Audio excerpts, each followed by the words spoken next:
Bonjour chers téléspectateurs, donc nous sommes en direct de la télévision RTV News et en compagnie donc de mon confrère monsieur Roger Bongos qui est le directeur donc, de cette télévision RTV News.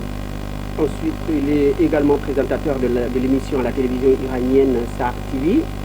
Et donc nous sommes aujourd'hui en compagnie donc, des responsables de la RCK, du RCK résistant combattant congolais, et qui sont nos invités, donc M. Martin Sali, qui est le président du RCK, et Mme Blandine, qui est la secrétaire générale, et Roger, donc vous pouvez nous faire la présentation sommaire de l'émission. Merci amis téléspectateurs, merci à vous, merci chers auditeurs aussi, parce que il y a les formats radio aussi qui est utilisé pour suivre cette émission. Aujourd'hui nous allons parler comme mon confrère Kassassoli vient de nous le dire, de la télévision Mission TV, également du Mondial TV. Il est le patron, le rédacteur en chef d'Afrique Nouvelle qu'on voit sur les net. On va parler aujourd'hui de la situation qui prévaut aujourd'hui en RDC. La situation est extrêmement grave. On a un déroulé en face de nous, le déroulé. M. Kassassoli va nous donner des détails sur ce déroulé, sur le problème qui ont poussé aujourd'hui RCK à exister. Alors, RCK commence à exister. Bonjour M. Sali, bonjour Mme Biancotois. Bonjour à vous. Dites-nous la naissance d'RCK. Ça vient d'RCK. Bonjour à tout le monde qui nous regarde aujourd'hui en ce moment. La naissance de RCK, c'est compte tenu de la situation chaotique qui traverse notre beau pays, la République démocratique du Congo, suite à pli actuellement de 12 millions de morts que le régime dictatorial des Kabila ont massacré en RDC, suite à plus de 3,5 millions de viols des femmes. Et surtout, il y a eu la situation de balkanisation, il y a eu le problème des guerres, et surtout au niveau de l'économie, vraiment le Congo est par terre parmi les pays les plus pauvres du monde, alors que nous sommes un pays qui est riche au niveau des ressources naturelles. Aujourd'hui, le peuple congolais ne se retrouve pas. On a pris une décision de s'élever, et c'est surtout pour chasser les pouvoirs d'occupation.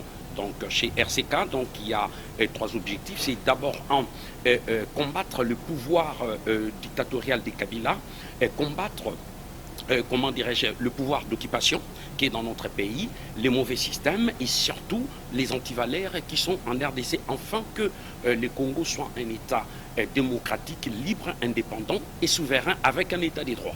Bonjour à vous, bonjour Roger Bongos, bonjour Karam Soli. Effectivement, nous sommes ici devant cette télévision pour expliquer à la population internationale et expliquer au peuple congolais le pourquoi de l'existence du RCK, qui est le résistant combattant du Congo. C'est un mouvement qui est né en 2010. Ce mouvement est né suite effectivement non seulement à l'abus de pouvoir que nous avons pu voir en 2006, qui a découlé des élections entre le président actuel, enfin M. Kabila, et M. Bemba à l'époque, mais également à la suite de toutes les actions qui existent au niveau de la population congolaise. Cette famille, nous sommes aujourd'hui le quatrième pays le plus pauvre. Donc dans la liste, sur l'échelle, nous sommes les 4 derniers, les 4 avant-derniers des pays les plus pauvres, en sachant qu'aujourd'hui le monde entier se nourrit des richesses de la RDC. Donc suite à cette situation chaotique du pays, de notre pays, nous avons décidé de créer ce mouvement qui est un éveil patriotique de toute la population, toutes tendances confondues, congolaises qui existent ici au niveau de la diaspora. Donc aujourd'hui, nous, le RCK, si on se met en avant par rapport à la situation du Congo, c'est tout simplement parce qu'on se porte et on se dit être gendarme du peuple. On met en avant les problèmes, les maux, les difficultés de la population congolaise pour pouvoir les résoudre, et on prétend demain pouvoir prendre le pouvoir dans ce pays et l'amener à bon terme. Donc c'est la révolte du citoyen, on peut appeler comme ça. Exactement, tout à fait. Très bien. Donc, Roger, je pense qu'ils ont expliqué en long, en large et de travers donc, leur combat. Et donc en deuxième partie, nous sommes d'accord sur la constitution donc, de la RDC. Donc nous rentrons dans cette constitution qui aujourd'hui donc, qui est sur le point d'être modifié, surtout son article 220 et modification de la loi électorale, l'article 8, alinéa 3. Et donc, je crois que M. Sali, et sur cette question, vous avez quand même un point de vue à donner. Oui, mon point de vue, compte tenu de la situation depuis 2011, avec l'usurpation de l'élection vis-à-vis de Kabila par rapport à M. Etienne Tshisekedi, et aujourd'hui, il y a la fin du mandat de Kabila, parce que l'article 70 dit ceci: le président est élu au suffrage universel d'un mandat de 5 ans renouvelable une seule fois.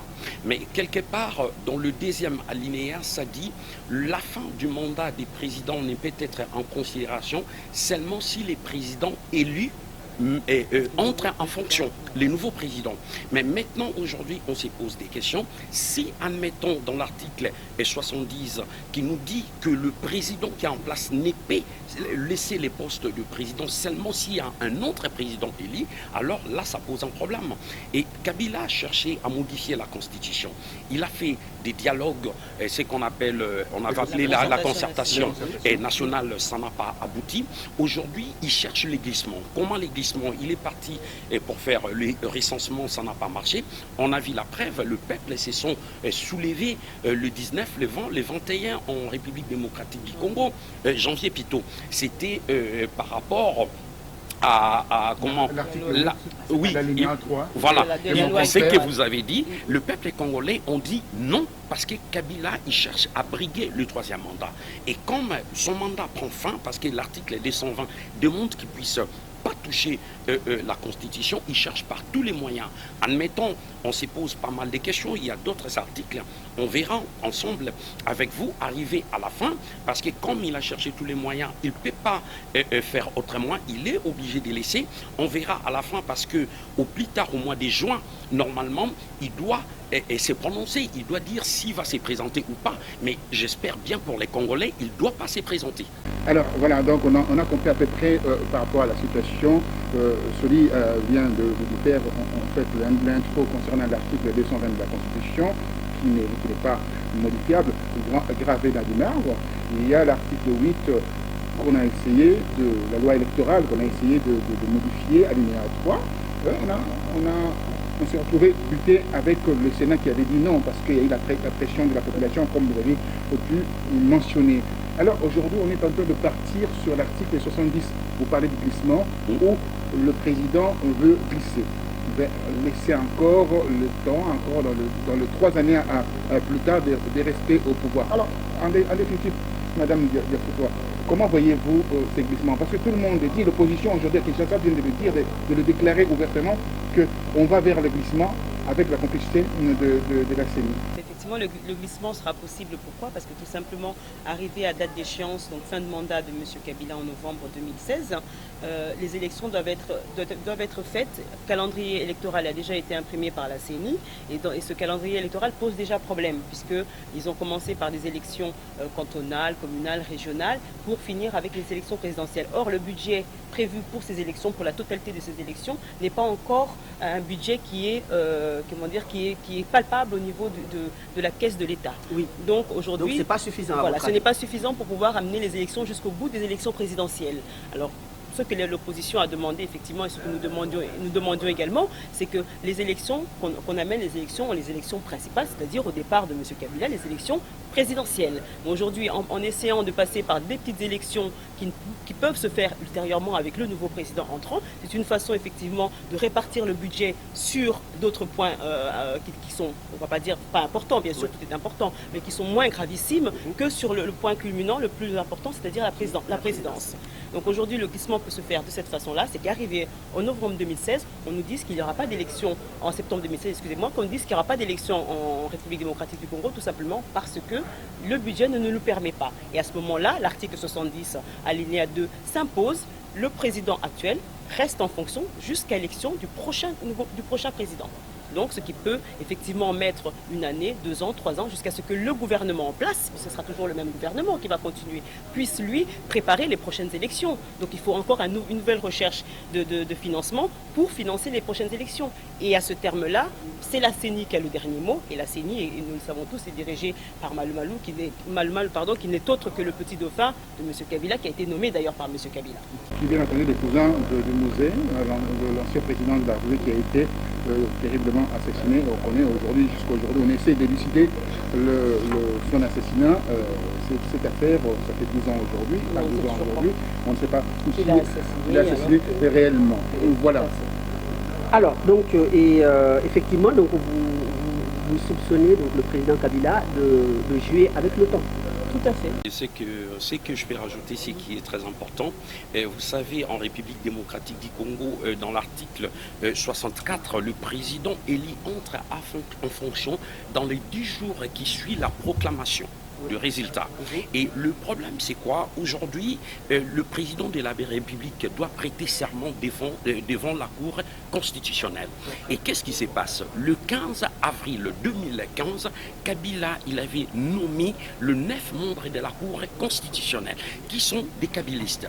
Aujourd'hui, vous savez, les rôles de la Cour constitutionnelle, c'est eux qui valident la présidence de la République. Si aujourd'hui, la Cour constitutionnelle, il y a 9 personnes que je vous ai dit. Si aujourd'hui, il dit, admettons, aujourd'hui, il ne reconnaît pas soit un président qui sera élu, donc ça sera validé parce que c'est eux qui prend la décision finale. Et aujourd'hui, Kabila, il a mis ses dauphins à la place, donc il y a un grand souci. Au niveau de la CENI, il y a son dauphin Malumalu qui a remplacé, vous savez, il avait fait les Jeux en 2006 et en 2011, c'était, comment dirais-je, Ngoï Mulunda. C'est la même chose. On change juste les chauffeurs, mais on garde la même voiture. Kabila ne cherche pas à partir. Soit il va aussi créer la guerre civile, comme Blondine a dit, ils vont créer la guerre civile. Comme ça, nous sommes en état d'urgence et en République démocratique du Congo, il n'y aura pas d'élection. C'est pour ça, plus loin, on ira vous expliquer pourquoi nous, RCK, nous optons avec les soulèvements populaires. Oui, alors, donc, effectivement, donc, ça nous amène au 3e point, donc, qui est, bien évidemment, donc, votre réaction, par exemple, pour l'opposant principal, qui est M. Tshisekedi, qui, aujourd'hui, le 8, convoque une réunion de la diaspora à Bruxelles pour, effectivement, sur ce sujet. Est-ce que vous êtes sur le même... est-ce que vous êtes d'accord avec lui sur ce point? Bon, non, nous ne sommes pas d'accord au niveau du RCK parce que la personne qui a usurpé, nous ne reconnaissons pas les pouvoirs de Kabila. Bon, vous savez, aujourd'hui, ils cherchent les dialogues avec les opposants. La majorité des opposants en République démocratique du Congo ou dans la diaspora, ils ont dit non au dialogue. Le peuple congolais ne veut pas, il n'y a pas que les opposants. Vous savez, quand on parlait de la souveraineté du peuple, c'est le peuple qui a le mot dernier à dire. Ce n'est pas un parti ou des partis qui vont décider à la place du peuple. Donc aujourd'hui, dans la démocratie, l'IDPS ou MLC, n'importe quel parti politique, ils sont libres de faire ce qu'ils veulent. Mais sauf que c'est la voix du peuple qui compte. Aujourd'hui, le peuple ne veut pas dialoguer avec Kabila. Le peuple exige une seule chose, le départ de Kabila. Alors le départ de Kabila, on remarque aujourd'hui dans la diaspora, il y a une certaine division. Oui. Il y a 2 camps. Il y a un camp où, enfin, une minorité de personnes ou un petit clan veut aller au dialogue. En l'occurrence, l'IDPS. Et l'opposition, la vraie opposition historique en RDC aujourd'hui, il y a une déclaration commune en RDC en disant que nous ne voulons pas ce dialogue. Alors, quelle ligne portez-vous par rapport à l'entêtement de M. Etienne Tshisekedi sur cette affaire de dialogue? Madame, nous, sur le dialogue, comme vous l'a dit M. Martin Sali, on ne sommes pas d'accord pour aller au dialogue, tout simplement, puisque ce dialogue-là n'a pas lieu d'être aujourd'hui. On est à 1 année, quasiment, on va dire, des élections que la Constitution prévoit. Qu'allons-nous dialoguer? Sur quelle base? Qu'allons-nous réclamer à M. Kabila aujourd'hui, alors que si nous attendons que M. Kabila soit démocrate comme il le dit, qu'il va aux élections en 2016, qu'il laisse son mandat, on n'a aucune raison d'aller au dialogue avec M. Kabila au jour d'aujourd'hui, premièrement. Deuxièmement, qu'allons-nous dialoguer avec M. Kabila? Sur quelle situation? Ce dialogue-là aurait dû aurait dû être entamé dès le lendemain des élections de 2011, puisqu'effectivement, on contestait les élections de 2011, il n'y a pas eu le président que le peuple voulait, c'est à ce moment-là que le dialogue aurait dû être demandé sur la table des négociations pour dire à M. Kabila qu'aujourd'hui, le pouvoir du peuple a décidé cela. Vous avez pris le pouvoir, le pays par un coup de force, mais aujourd'hui, en otage bien sûr, mais aujourd'hui, nous, en tant que représentants du peuple, donc à l'époque, l'UDPS, puisque c'était M. Tshisekedi qui avait été choisi par le peuple, aurait dû demander un pouvoir à ce moment-là. Mais aujourd'hui, à une année presque, même pas de la fin du mandat de Kabila, je ne vois pas, nous ne voyons pas au RCK, qu'est-ce qu'on va aller demander à M. Kabila? Si ce n'est que de quitter son mandat. Le pouvoir effectivement est finissant, je passerai ma parole à mon confrère Soli. Le pouvoir est finissant aujourd'hui. C'est quand même étonnant de voir cet entêtement. Est-ce que d'après vous, il y a des vérités derrière ou un compromis ou un arrangement entre copains par rapport à ces affaires? Je crois qu'il y a des compromis. Vous savez, il y a des accords. Quand on cherche trop le pouvoir, il y a des accords. Des fois, on peut faire n'importe quoi. Aujourd'hui, nous nous battons pour la souveraineté des peuples congolais. Nous nous battons à côté du peuple. Nous ne battons pas pour avoir le pouvoir. On met les Congos avant. Mais aujourd'hui, les problèmes, dialoguer avec Kabila. Il y a les pouvoirs d'occupation. Dialoguer pourquoi? Dialoguer avec qui et pourquoi? Nous n'avons plus besoin de Kabila. Jusqu'aujourd'hui, nous ne reconnaissons pas, nous ne légitimons pas son pouvoir. Donc, il est obligé, comme on dit, on attend 2016, mais nous, on demande qu'il puisse partir à partir de maintenant.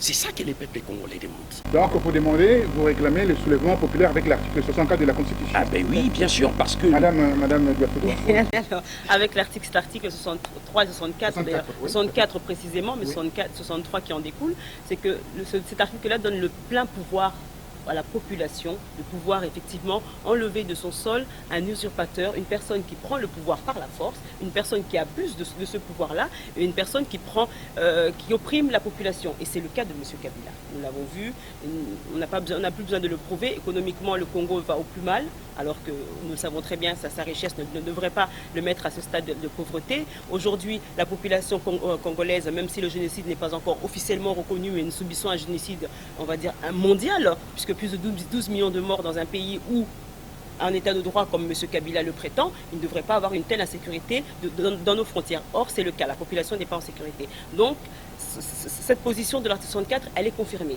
Donc ça donne aujourd'hui aux citoyens de se révolter. Ce qui s'est passé d'ailleurs en janvier, pourquoi la population s'est levée, c'est qu'elle a pris acte de cet article 64 et s'est soulevée parce qu'il y a eu cet alinéa-là qui a été modifié. Pourquoi cet alinéa-là, juste pour rebondir, pourquoi cet alinéa a voulu être modifié? Parce qu'on parlait de recensement. Aujourd'hui, M. Kabila, pour vous montrer par quel moyen il passe, pour prolonger son mandat, il a voulu effectivement demander un recensement qui prendrait 5 ans. C'est-à-dire qu'on repousse les élections de 2016 à 2021.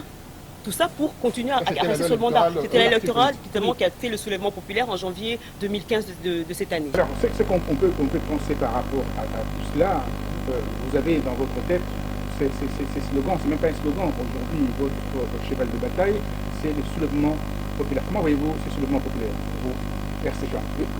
Mais oui, mais ce que je peux dire aujourd'hui, il faut prendre les choses au sérieux. Si je reviens juste un tout petit peu en arrière, aujourd'hui on a vu les découpages territoriaux. C'est les grands problèmes. Aujourd'hui, le but principal de Kabila en République démocratique du Congo, c'est la balkanisation de notre pays. Et nous, peuple congolais, nous voulons que la République démocratique du Congo reste un et puis indivisible. Voilà. Donc on ne peut pas, nous ne pouvons pas accepter qu'aujourd'hui la République démocratique du Congo soit balkanisée. Et aujourd'hui, le rôle majeur, comme Kabila joue le rôle en même temps de Kagame, de Museveni, de multinationales, des Occidentaux, il est là pour ça. Peut-être il a des comptes à rendre auprès de son maître ou on ne sait pas qui, et il est là pour ça. Mais aujourd'hui, les soulèvements populaires, comme on a vu le 19, le 20, le 21, parce que les soulèvements populaires, c'est l'article 64, car ça demande tout Congolais a droit et les devoirs sacrés de faire échec à toute personne qui prend le pouvoir par la force ou qui l'exerce par violation. Et aujourd'hui, on a vu les cas. Donc Kabila est là avec tout son pouvoir, tous les systèmes. Mais à ne pas oublier ce que je peux dire aux Congolais, nous combattons aussi les mauvais systèmes. Parce qu'aujourd'hui, Kabila peut partir, mais les systèmes, ça reste. Les systèmes, c'est les régimes dictatoriaux de Kabila. C'est Kabila et toute sa bande. Aujourd'hui, pourquoi nous avons demandé les soulèvements populaires? De façon qu'il faut chasser toutes les personnes qui travaillent avec Kabila. Parce que c'est les mêmes systèmes. Donc aujourd'hui, s'il y a un soulèvement populaire, comme on a vu au Burkina Faso, là, on peut passer avec la transition. À partir de la transition, il y aura des élections transparentes, démocratiques et libres. Mais il faut qu'il y ait soulèvement, il faut que les peuples puissent s'élever. Aujourd'hui, une personne qui prend le pouvoir par la force ne partira que par la force. Kabila ne partira pas avec les élections.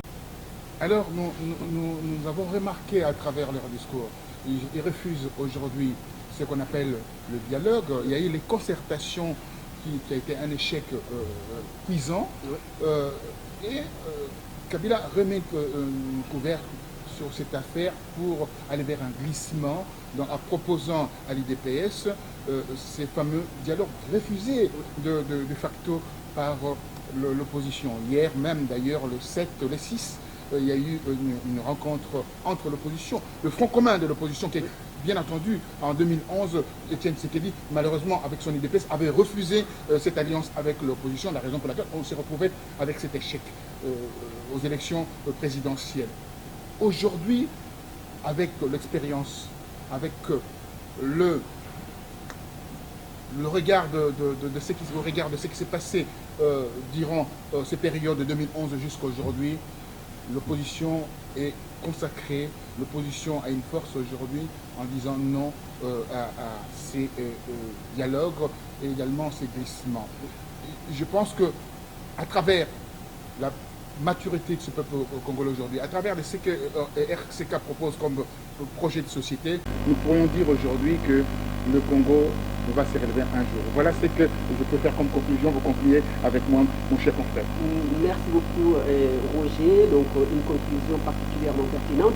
Et nous vous remercions, et Monsieur Martin Sali, donc d'être, et Blandine également, donc d'être l'invité de ARTV News. Et donc, je remercie Monsieur le directeur aussi de nous avoir accueillis sur votre plateau. Et donc nous vous souhaitons une excellente journée. Mais quand même, il y a quand même un petit mot qu'on voulait soulever, c'est très capital et très important aujourd'hui. Exceptionnellement, parce oui, exceptionnellement. On vous accorde une minute oui, voilà. pour... Les Congolais aujourd'hui, ils braquent leurs yeux plus vers les Rwanda, l'Ouganda, les Burundi.